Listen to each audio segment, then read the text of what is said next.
You know, sometimes the most incredible stories are hiding in the simplest places. Today, we're taking a look at some scribbled class notes and decoding them to tell the story of how an entire nation mobilized for total war. This is the story of the American home front during World War II. Okay, so let's dive right in. The first thing we've got to do is set the scene.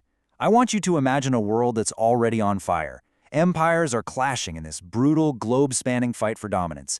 And for America, all of this was kind of like a distant storm on the horizon.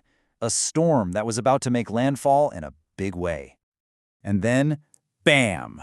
It happened. All of a sudden, the war wasn't just some headline from another continent. It was a direct, devastating attack on American soil. And that was the moment. That was the flashpoint that demanded a response not just from the military, but from every single person, in every town, in every corner of the nation. So where did this immediate threat really take shape? Well, the answer is thousands of miles away, across the huge, unforgiving Pacific Ocean, where a really ambitious strategy was already playing out. Get this. These few hastily scribbled words, they actually reveal a startlingly ambitious plan. This wasn't just about conquering territory randomly. No, this was a calculated geopolitical move designed to create a massive defensive wall across the Pacific, basically to box America out and neutralize its power in the region. So this wasn't just a challenge, it was a gigantic barrier.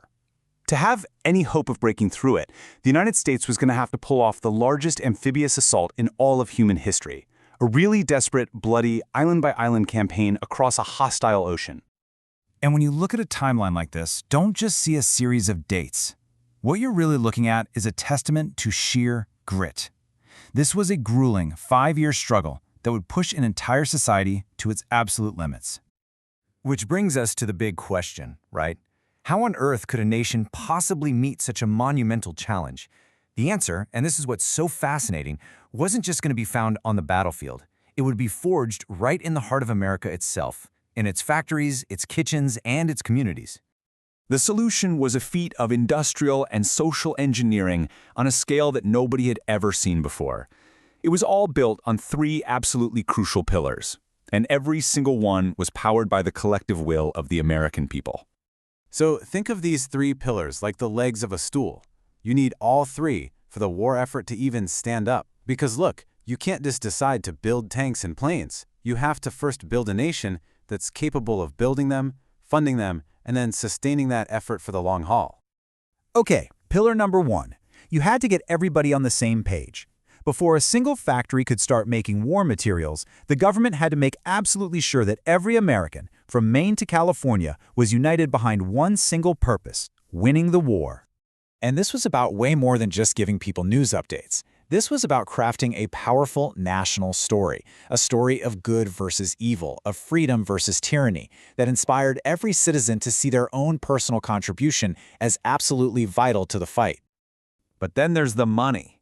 I mean, how do you pay for a global war? They are incredibly expensive. The government couldn't possibly do it alone.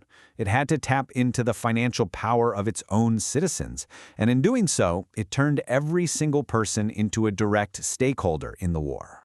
You know, war bonds were so much more than just a financial tool. They were a personal investment in victory. For millions of American families, buying a bond was a tangible, powerful way they could directly support their sons, husbands, and brothers on the front lines.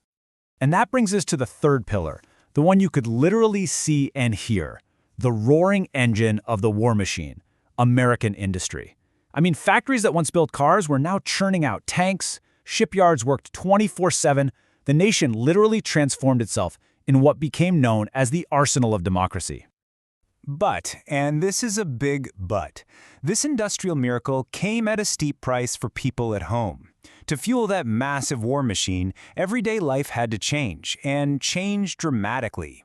Things people took for granted, gasoline, sugar, even metal, were suddenly precious, and they had to be carefully rationed and controlled. And here it is. This is the simple, powerful equation that defined life on the home front. Every sacrifice, no matter how small it seemed, was a direct contribution. Something like saving bacon grease at home, which sounds weird, but it was used for explosives. That was a vital link in the chain of victory. So this total mobilization, it created a new and dangerous challenge. How do you manage an economy that's running this hot without it just completely collapsing? Well, the answer lies in a simple but really powerful economic tool. Our final note here reveals the secret weapon of the home front economy. It's a simple little acronym that held the key to preventing total economic chaos and sustaining the entire war effort. The CPI was basically the economy's vital signs monitor. You see, you had millions of people earning good wartime wages, but there were hardly any consumer goods in the stores to buy. That is a perfect recipe for runaway inflation. So the CPI was the government's way of keeping its finger on the economic pulse of the nation. So, in short, managing the CPI wasn't just some boring economic chore. Not at all. It was an essential economic battle. By keeping inflation under control through things like price controls and rationing, the government made sure that the war effort was sustainable, basically preventing the country from being bankrupted by its own success.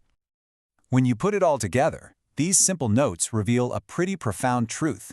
In a time of crisis, a nation's greatest strength isn't just in its armies, but in the collective will of its people. The victory was a testament to the awesome power of a shared purpose, and that's a lesson that still echoes today. And that really leaves us with a lingering question, doesn't it? In a world that often feels pretty divided, what kind of challenge could possibly be great enough to rally an entire nation behind a single unifying purpose again? It's a powerful thing to think about. Thanks for joining this exploration.